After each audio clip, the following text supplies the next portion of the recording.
Welcome to the Cabral Concept, where board-certified naturopath and integrative health practitioner Dr. Stephen Cabral shares how he was diagnosed at the age of 17 with a life-altering illness and given no hope for recovery. It was only after studying and traveling all over the world did he discover how to combine ancient Ayurvedic healing practices with state-of-the-art naturopathic and functional medicine to fully rebalance the body and re-energize it with life. It's time to discover how to get well, lose weight, and finally feel alive again. And now, here's your host, Dr. Stephen Cabral. Hi, everyone, and welcome back to the Cabral Concept. Great to have you here with me today. Looking forward to diving into our first Cabral HouseCall of the weekend. A lot of questions to get into this weekend. Can't wait to check them out. I haven't looked them over yet here today. So this will be a first read through. And again, always excited to be able to get out there, try to give people additional information that they might not be finding from their conventional medicine doctor, from lab tests they've looked at, or maybe just a good place to get started. So excited to get started. Without further ado, let's dive into it. Hopefully you've listened to previous shows. You know what these weekend house calls are all about, answering our community's questions. If you haven't, if this is your first house call, I really invite you to go back. Check out previous podcasts at stephencabral.com/podcast. Really start to get into what we are doing here in our online health-based community over at cabralsupportgroup.com, and really ushering in what I believe is a new wave of health care where we're able to take control of our own life by looking at our body, by looking at our labs, and figuring out what our body's short on, what it's deficient in, and what it has too much in terms of toxicities. Once we figure these things out, there's no more guesswork. We can listen to the person's story, and then we also have the data. The data allows us to say, this is what's going on. It matches up perfectly with the story. We're going to restore the body, bring it back to its original or even better condition, and have you well and on your way. So that's what we look to do. And along the way, of course, I'll give all of those tips.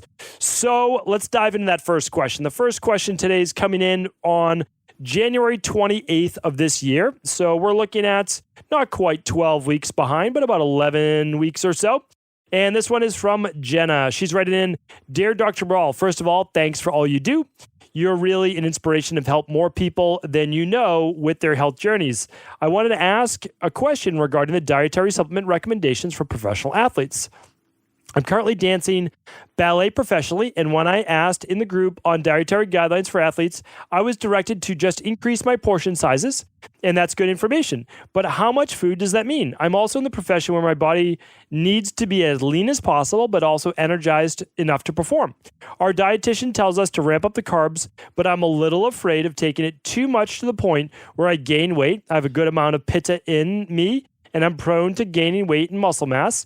I know I need to work on my mindset around food, but long hours in the studio with limited amount of time to actually eat a lunch have me confused about what to eat throughout the day to intake the proper amount of nutrients while not feeling bloated and full and maintaining a healthy but also lean, lower weight for my body.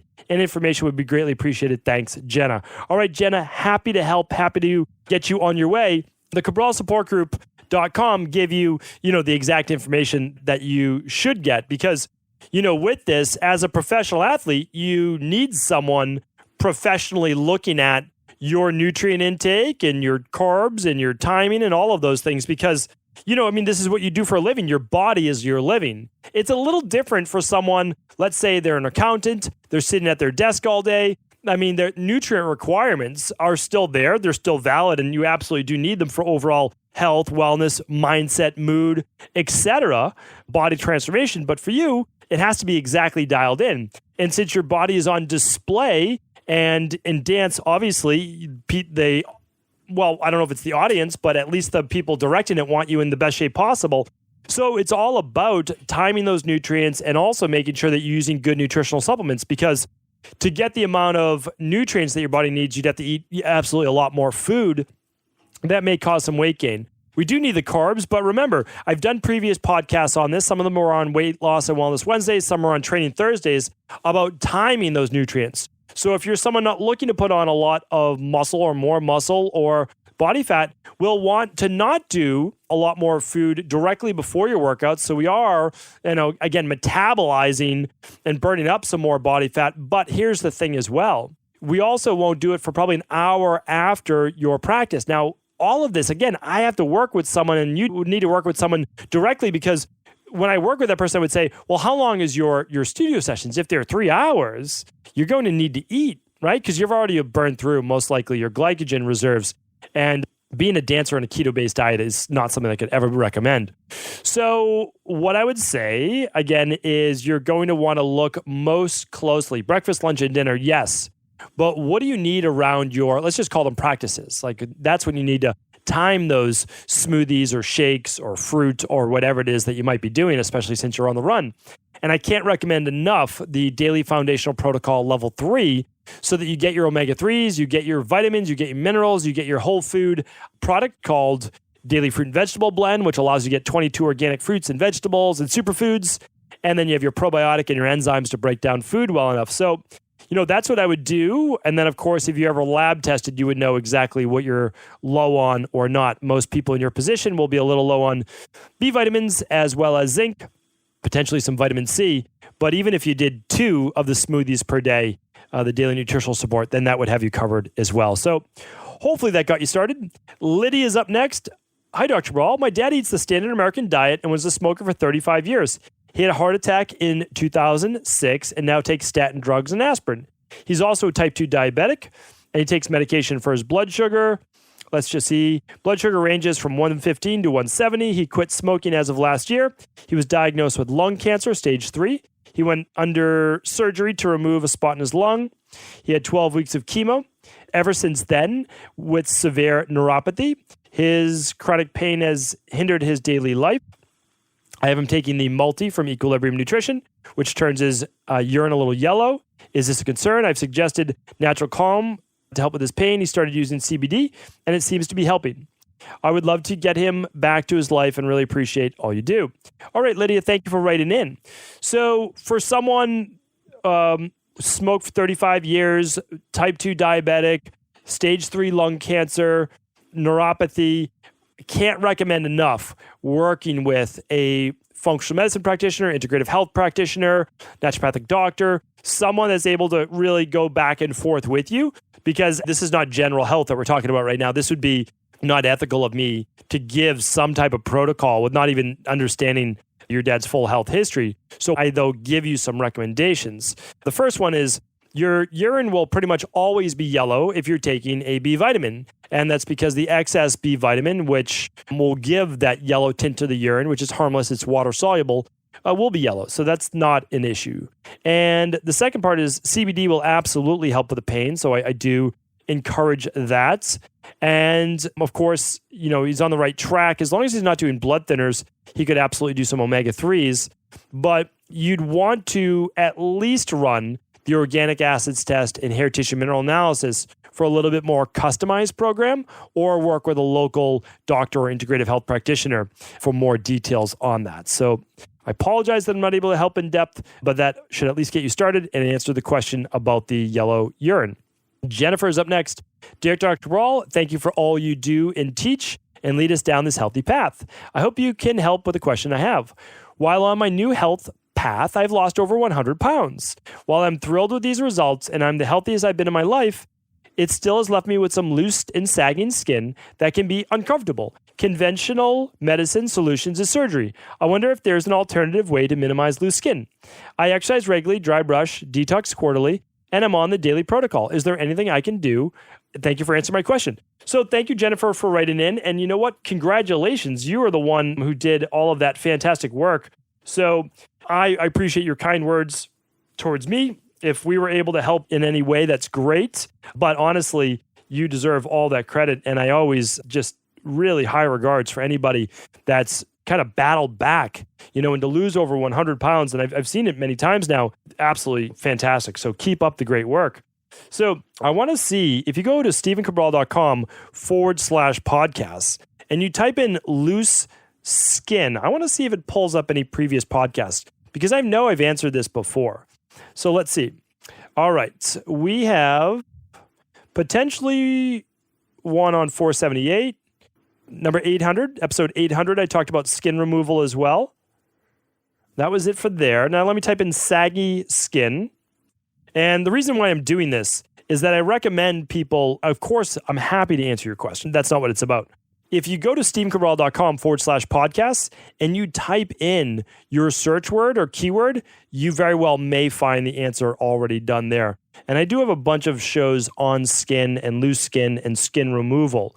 So that was episode 800. That's the one that I would go back, Jennifer, and listen to. So here's the thing.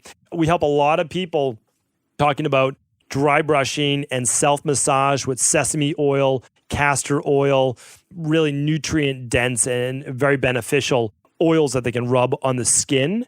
But one big thing that is if the skin has been stretched for years, and let's say you're over the age of 30 years old or so, it may not bounce back as well. What I can tell you though, are the best products to make that skin bounce back naturally. Of course, do the dry brushing, do the self-massage to bring more blood flow, nutrients to that area.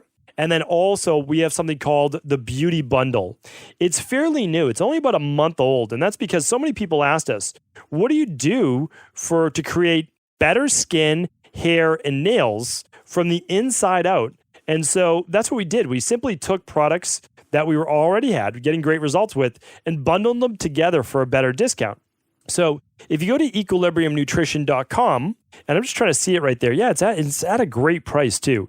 So you get the full spectrum vitamin C, okay, vitamin C used for tissue repair. You get the advanced collagen support, which is going to help rebuild the tissue.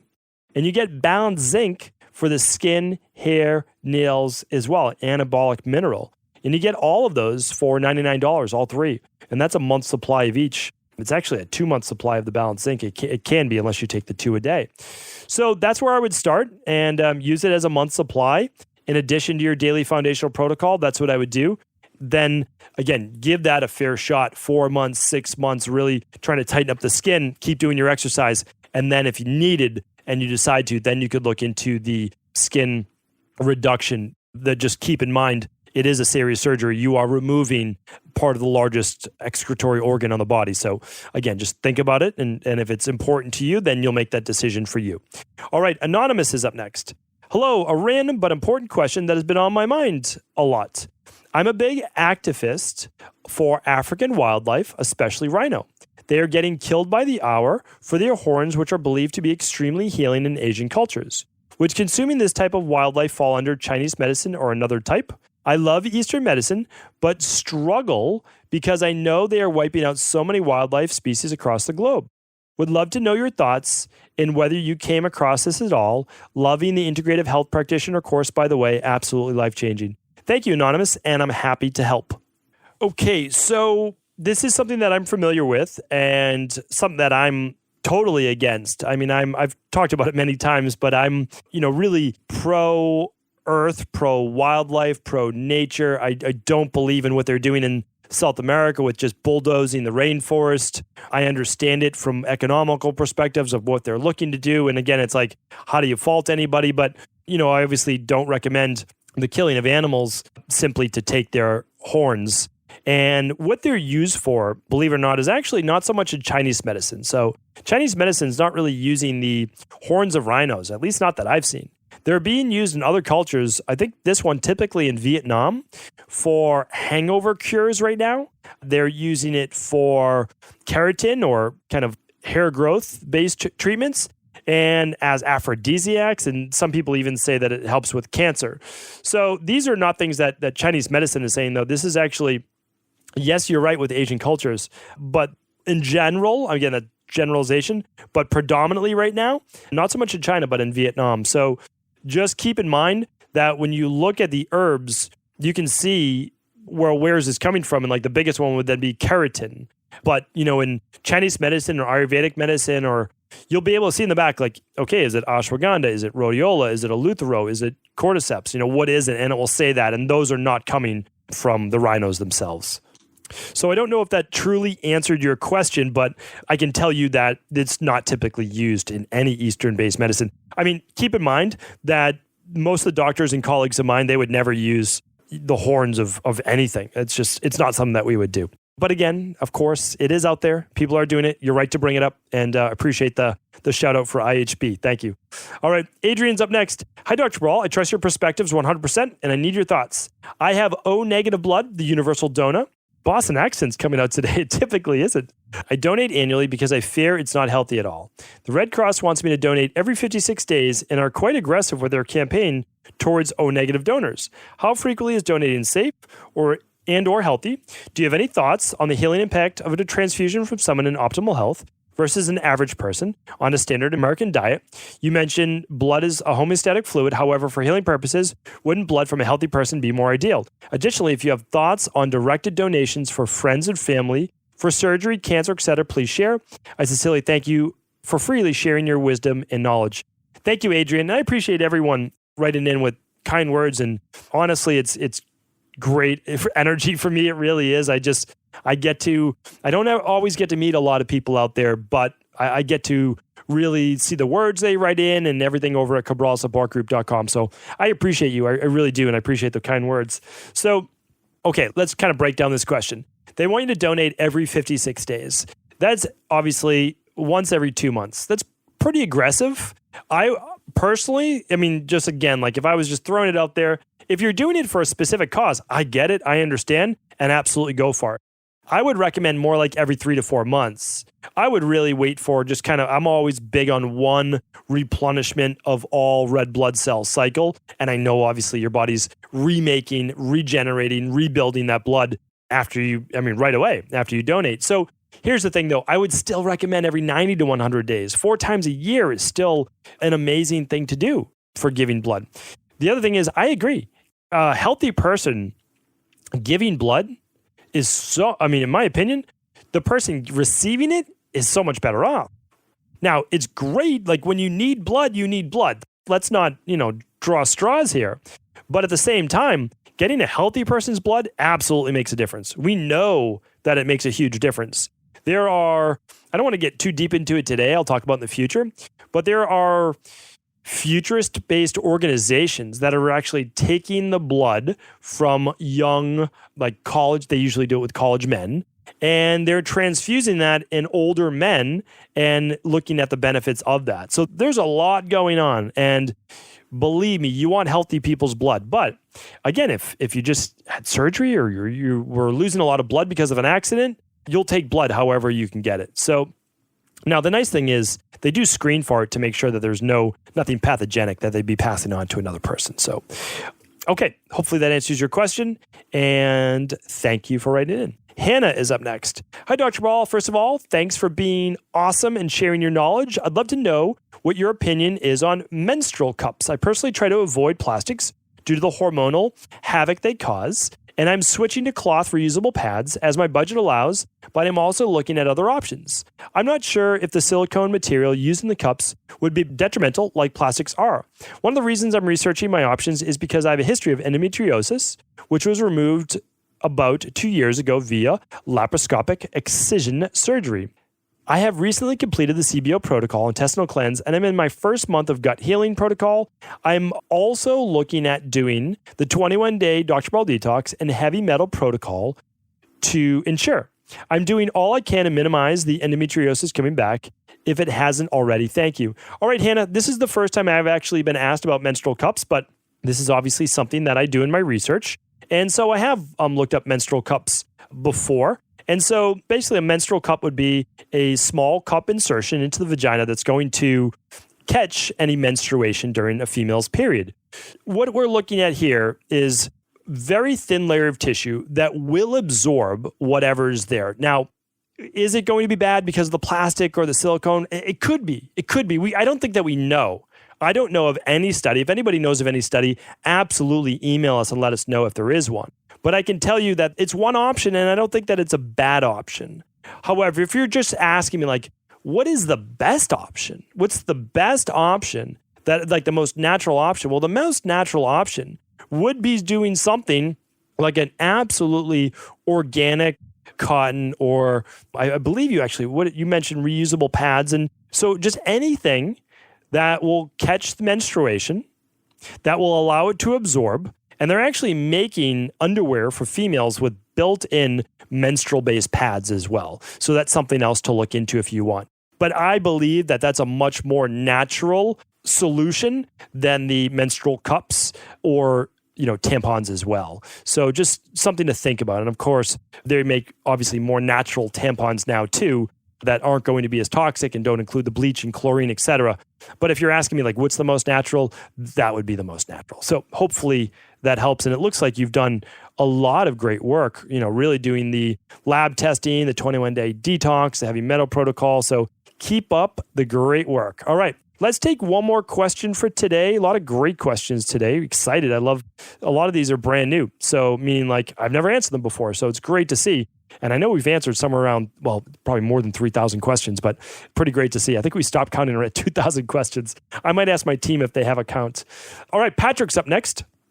Hey, Dr. Cabral, hope all is well. I'm a huge fan and tell everyone I know about you and send them some of your podcasts that I know they will like. I was wondering if a hot cup of organic bone broth would be a good substitute for a hot cup of coffee. Plus, a lot of times when I drink your daily nutritional support or other drinks during the day, I use a styrofoam cup with a plastic straw. Would it be better to go stainless steel for both? Thanks so much. All right, so it looks like 2 questions. Yes, a cup of bone broth, in my opinion, would be better than a cup of coffee. But again, like it's never an all for one, meaning like coffee has a lot of antioxidants in it. And if you're not someone that gets very stimulated by coffee and you're just doing a small cup, that's not that necessarily that bad. I mean, it really isn't. Now, if you're more of the Vata-based body type and you're prone to anxiety and insomnia and high stress, no, then you don't want to do the coffee, of course. You might do like a CBD decaf coffee, which if you haven't tried yet is absolutely phenomenal. I had a CBD decaf coffee the other day, and I blended it with 1 tablespoon of coconut cream, which has about half the fat of if you did coconut oil, and it was mind-blowing. I mean, like, it was unbelievable, which is like kind of scary because I'm like, oh, I want that again today, but I don't do it all the time. But CBD decaf coffee, so you get the relaxing benefits there. You can do it with the caffeinated if you want. Mixed with the coconut cream, just blended up. It was fantastic. It was just people were making it, and they had my CBD coffee, the Equilibrium Nutrition, and it was after a dinner, and so I was using it basically as a hot cup of coffee, as like a digestive aid, and it was absolutely phenomenal. I don't know if they put anything else in it, but it was great. So what am I saying basically? Well, coffee can be, again, good, bad. That's just the way that most products are, right? I mean, coffee is a supplement. Most people, they're like, oh, I don't do supplements. Well, I'm like, you drink tea, you drink coffee, you do some fish oil. I'm like, you do supplements. So, I mean, but again, there's nothing wrong with that. But like, let's understand things. Bone broth, again, would be fine for some people as well, meaning bone broth is going to provide you with a lot of glycine and a lot of minerals. So, yeah, it could be a nice substitute. I'm going to leave that totally up to you. And then the daily nutritional support and then other drinks that you use, absolutely no styrofoam. Styrofoam is gone. I want you to read the rain barrel effect. I want you to know why that you won't do that. I can't recommend enough a glass-based cup or a stainless steel or really whatever you would like, ceramic, that is not going to have, I mean, especially adding hot to styrofoam, we just can't do that. So let's get rid of it. Let's do a plant-based straw. You can check back a previous episode on that. You can do a glass straw. You can do a copper straw. You can do a stainless steel straw. And you'll be well on your way to better health. Thank you so much, everyone who's tuned in today. Appreciate your support. Appreciate your listens. Please, as always, do feel free to share this show with anyone you believe it could help. And don't forget to tune back tomorrow where we answer more of our community's house calls. Take care. Before you go, I wanted to ask you this question. What if I could teach you in just a couple of hours how to transform your thyroid, hormones, adrenal, cholesterol, blood pressure, blood sugar, weight loss, energy, mood, brain, pregnancy, anti-aging, or many other health-related issues? After 20 years in private practice, after seeing and overseeing 250,000 client appointments, I sincerely feel I have the real-world data and have found the answer you've been searching for. So what I've done is spent hundreds of hours of my own time refining what you need to know in order to uncover your underlying root cause health issues and then begin to rebalance the body and bring it back to a state of robust health and wellness. I'm going to teach you exactly what I do in my private practice so you can understand how you got here and now what you need to do in order to heal. You'll receive all of the important success checklists, protocols, and even ways to customize it to make the program fit your busy life. And you'll get all of this at a fraction of the price. Let me save you the time, money, energy, stress, and frustration of not knowing what to do next. Instead of reading dozens of books on the topic and seeing multiple practitioners, I will condense everything that you need to know in just a few hours of video tutorials that you can watch and listen to anywhere.